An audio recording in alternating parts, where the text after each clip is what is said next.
So in this video, I'm gonna show you guys my build that I like to use on the Assault class. Now, please keep in mind, Assault class is not like super powerful right now. This is not gonna be as easy to play as it is on the Heavy class or the Tactical. But Assault is much tougher to play and it's harder to make it to work on higher difficulties. That said, with this build, you're gonna have much more survivability thanks to a few perks, and the damage is pretty decent as well. We know that the devs are looking into it and they're going to be most likely buffing this class. However, right now, this is the best build I found for the Assault to be able to clear Ruthless difficulties. I have other builds for other classes on the channel. I'm going to drop the links to those videos in the description. Make sure to check them out.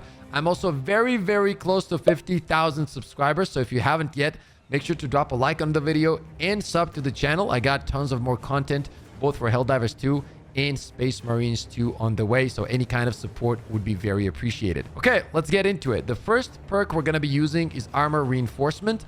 Non-finisher gun strikes also restore armor. Assault class really lacks when it comes to survivability. So perks like this are very important. This is going to give you the chance to get 2 armor back when you're using gun strikes, right? So for example, you hit an elite, he doesn't die, then the second gun strike pops up, boom, now you kill him and you've gained 2 armors from one encounter. So if you're trying to add that survivability to the class, this is going to be very important here. Auxiliary Arsenal. Secondary weapons damage increases by 15%. Now, secondary weapon is something that you're going to need a lot on this class because there are some boss fights, right? For example, the Neurothrope, when he pops up, you're not going to be able to get close to him as much as you'd want to. When he goes into that phase when you can rush him, that's the only time. But even then, at the beginning, you can do damage. But then when he's trying to like get up, it doesn't register the melee damage. So the point is you are going to be needing some ranged damage overall. And secondary weapon damage increased by 15% really does help with that. Perseverance. While performing charged attacks, you do not lose control upon taking heavy hits and you cannot be knocked back. This will make your combat much more fluid. One of the problems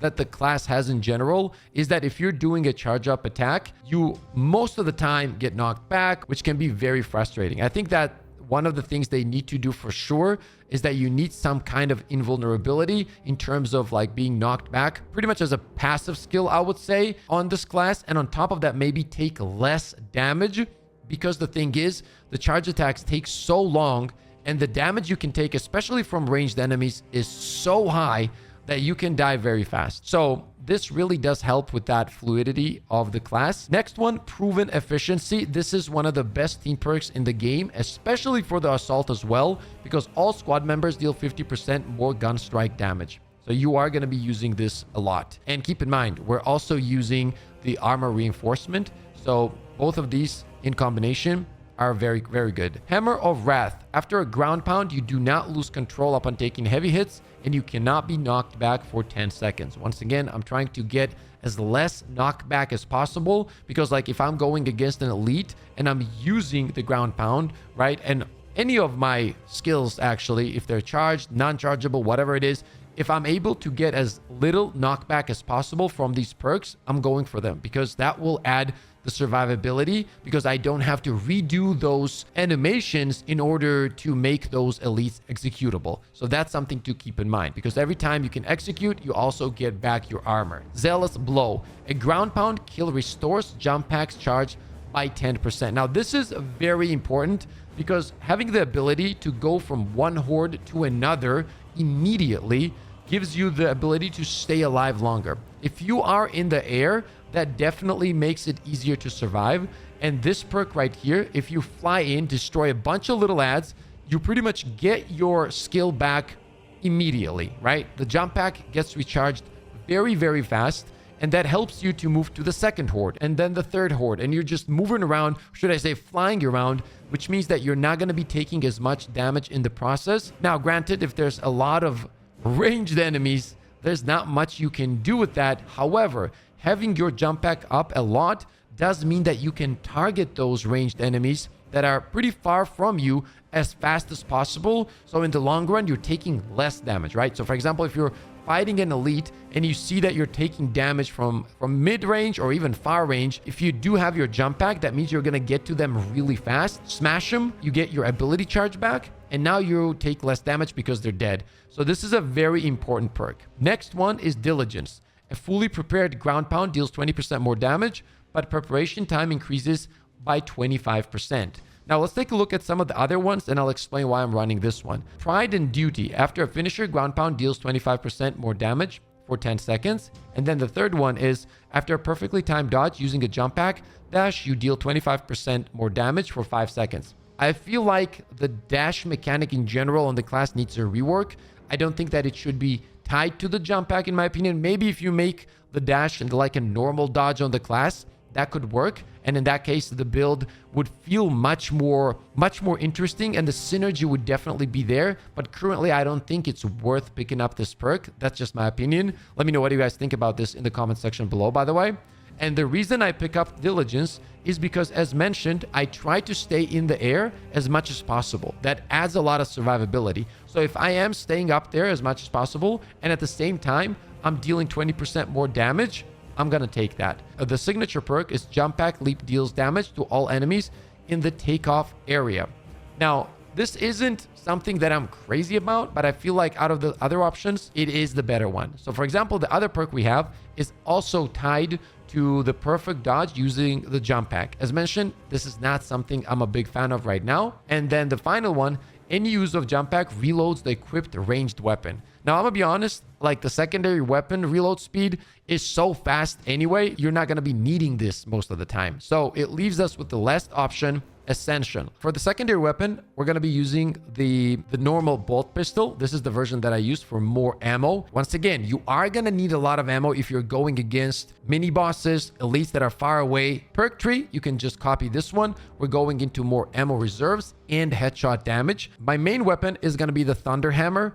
We're going to be using the fencing version. You can go for balance if you want to. You're going to have more cleaving potential, but I think that since the speed is the same, fencing is important because once again, the whole point on the assault right now and the biggest problem is staying alive. Whatever makes that a little bit easier, you should go for that. We're going bottom tree right away. You're not going to be utilizing Aftershock that much unless you have a boss, a mini boss that gives you the opening to do that. And in that case, if you fully charge it, it does do massive damage. So it's pretty cool. But overall, the charge time is too long. You don't take decreased damage though or anything. So while you're charging that up for like 45 minutes, you will be taking a lot of damage. So this is not one of the most important perks here. Let's move on to the ground slime area of effect radius increases by 50%. This does help with ad clear overall. Then we have Seismic Chain. After performing a ground slime, hold the attack button to perform an additional ground slam. Okay, so once again, those double hits is going to make it easier for you to clear the enemies. And finally, Aftershock gains an additional spin. Now, one thing you want to know about Aftershock is that you don't necessarily have to fully charge it for it to be pretty decent, pretty good. So what you want to do is start up the charge and just let it go. It's going to be a very fast movement in that case because you're not stuck in one spot and charging for very long. So that's how I like to use it, like quick charge it and let it go. And since now we have an additional spin on it, that means just overall more damage. I also tested the top tree. Here I have Patience rewarded. A fully prepared Aftershock hit restores 1 armor segment. I'm gonna be honest with you, this probably should be like full armor recharge or at least some health because it's simply not worth it for the time that it takes to charge up this ability. You're not gonna be taking advantage of this at all. 99% of the time.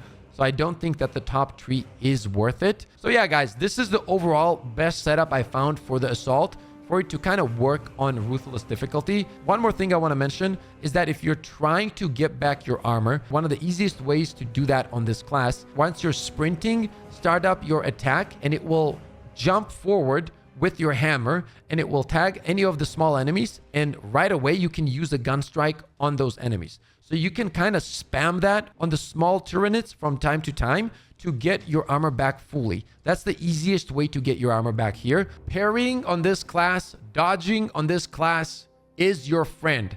You got to do as many things as possible to get those gun strikes. And that's kind of what is unnatural about the class, that you mostly need those gun strikes at all times to stay alive, right? And on top of that, you have a team perk that increases your gun strike damage. I feel like that the hammer and all the weapons on this class in general, like the melee weapons, should be doing more damage. And that would make it feel much, much better. At the same time, the devs have mentioned that the HP on the enemies might be a little bit too high on the highest difficulties. So they might be dropping it down so they're not as bullet spongy. So yeah, we'll see how it goes. But overall, the class is really fun to play. Anyway, that is it for this video. Make sure to let me know what you guys think about this build in the comment section below. I'm going to be uploading more builds for different classes. We're also going to be doing some weapon breakdowns and solo runs soon. So stay tuned for that. As always, stay positive, stay disciplined, and I'll see you all on the next one. Let's go! Let's go, baby! Let's go! I mean, we literally have the best community of all time.